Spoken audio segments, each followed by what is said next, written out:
Today, I thought that it might be a good idea to talk about how to build an amazing vegan grocery list.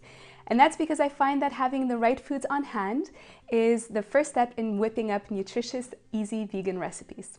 Now, even before I had a baby, I wasn't a huge fan of spending hours in the kitchen, but as a registered dietitian, I obviously find that eating well is a top priority. So nowadays, I get to make most of my plant-based meals in under 20 minutes, and I find that having the right ingredients easily accessible and within reach is a key step in helping me do this successfully. And that's why in this video, I want to share with you the vegan grocery list that I personally rely on to make sure that I keep my kitchen stacked with the right ingredients at all times. Full disclosure, I'm not best known for going in and out of the grocery store at lightning speeds. In fact, you're way more likely to find me strolling around the aisles and checking out the labels of all the new products that came out since the last time I did the groceries. And before I had a baby, I had all the time in the world to do the groceries at my own speed. But nowadays I find that I have to be a bit more efficient at it. One strategy that has helped me avoid getting distracted or spending too much time browsing the aisles is to organize my shopping list according to the layout of my grocery store. This helps reduce the going back and forth between the different sections of the grocery store, and it also minimizes the amount of new foods that I come across or can be distracted by. If you're watching this video, you're likely a busy mama yourself, so I've organized the contents of it in a similar way to help give you an idea of how to make this tip work for you. And if you'd like more time or money-saving tips when it comes to doing your groceries, make sure to check out the accompanying post to this video on the Veggies and More website. I'll place the link to it down below. When it comes to fresh fruits and vegetables, I find that variety is key. Now, I always have a couple of staples that I rely on week to week, but I tend to supplement them with whatever speaks to me the most on my grocery run that week. Let's start with leafy greens. These veggies are consistently linked to lower risk of chronic disease, so I keep my kitchen stocked with kale, spinach, lettuce, basil, and mint because these are the easiest to find where I live. That said, Swiss chard, mustard, or collard greens are a few other great options. I also like to keep a few cruciferous vegetables on hand, like broccoli, red cabbage, cauliflower, or kale, because this group of veggies may offer protection against type 2 diabetes, heart disease, and perhaps even some forms of cancer. Another category I go for are red or orange vegetables. These tend to be rich in carotenoids, which is a type of antioxidants linked to eye, brain, and heart health. The ones I like are bell peppers, tomatoes, carrots, squash, and sweet potatoes. I also like to keep a few cloves of garlic, red onion, and yellow onion on hand because these not only add flavor, but they also have a potent plant compound that may lower bad cholesterol and potentially help fight colds, although we need a bit more research on that last benefit. I like to supplement these vegetables with whatever speaks to me at the grocery store that week, so I may alternate between asparagus, snap peas, eggplant, zucchini, corn, or mushrooms. And I also like to buy some ginger to season my dishes or to make fresh ginger tea. You're very likely to find bananas, avocados, and dates on my kitchen counter at all times, as well as limes and lemons for seasoning. But depending on the season, I will gravitate towards different types of fruit. For instance, in the summer and fall, I tend to gravitate towards melons, pomegranate, berries, and then in the winter, I prefer oranges and tangerines. When it comes to baked goods, I strongly encourage you to go for whole grains rather than processed grains because they contain more vitamins, minerals, and fiber. But I do realize that depending on where you live, this may or not be an easy feat. As a rule of thumb, I try to select breads, tortillas, pitas, and crackers that list a whole grain as the first ingredient whenever possible. Don't be fooled by the color of a bread. Just because it's darker in color or labeled as multigrain doesn't necessarily mean that it's made from whole grains. Instead, check the ingredients and make sure that the word whole appears on the label as the first ingredient. Now let's talk about the refrigerated aisle, which is the section where you're the most likely to find high calcium, high protein replacements for meat and dairy.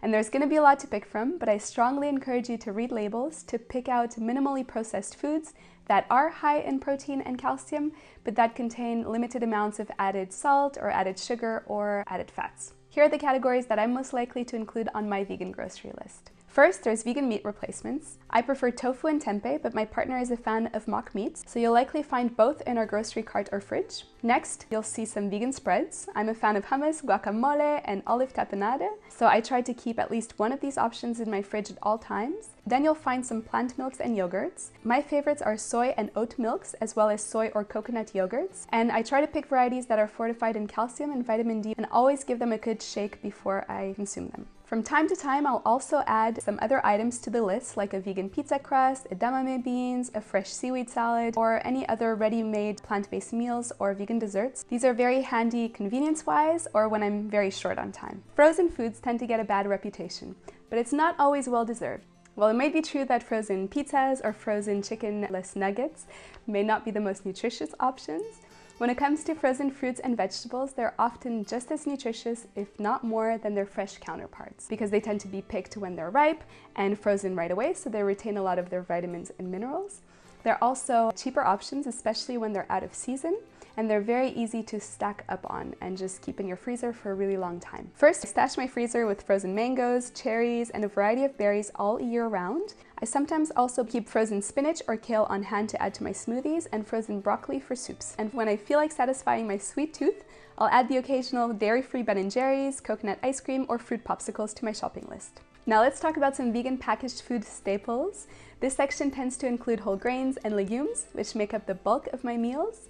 They also keep for a very long time, so I encourage you to buy them in bulk whenever possible because it reduces costs, but it also reduces environmental impacts. I keep my pantry stocked with a variety of grains. My favorites are oats, quinoa, corn, whole wheat pasta, wild rice, couscous, and barley. Not only are these rich in fiber and complex carbs, but they also offer a variety of B vitamins, zinc, iron, and magnesium. Beans, peas, and lentils are next, and they're great sources of protein on a vegan diet. My favorite are black, white, and red kidney beans, as well as red and black lentils. Homemade pancakes are a weekend staple in my house, and I also like to bake the occasional cake or cookies whenever inspiration strikes. So I try to keep the ingredients I need for these recipes on hand. You'll find some whole wheat and white flours, baking soda, baking powder, raw sugar, raw cocoa, vanilla extract, cinnamon, and nutmeg on my baking shelf.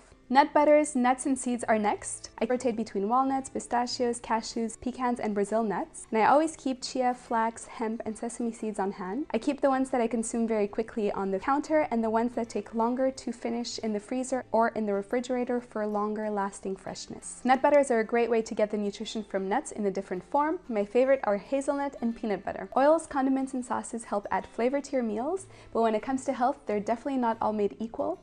It's best to pick the ones that have the least amount of added salt or sugar and just keep a light hand when using them.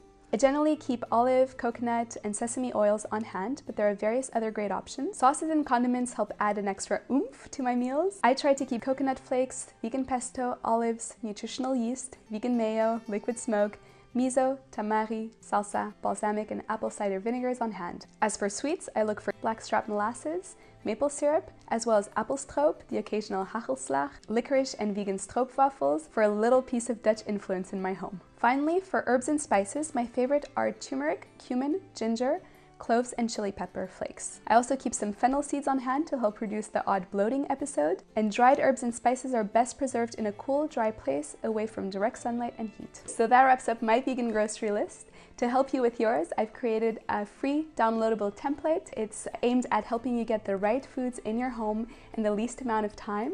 So if you feel like checking it out, you can check it out on Veggies and More website. I'll place the link to it down below. And now that you know what's in my kitchen, I'm really curious to hear about what's in yours. I love to talk about food, so let's talk about it in the comments below. Maybe you have a suggestion of something I should add on my own list, and I'd love to hear about it. And with that said, that's it for today. Until next time, ciao ciao!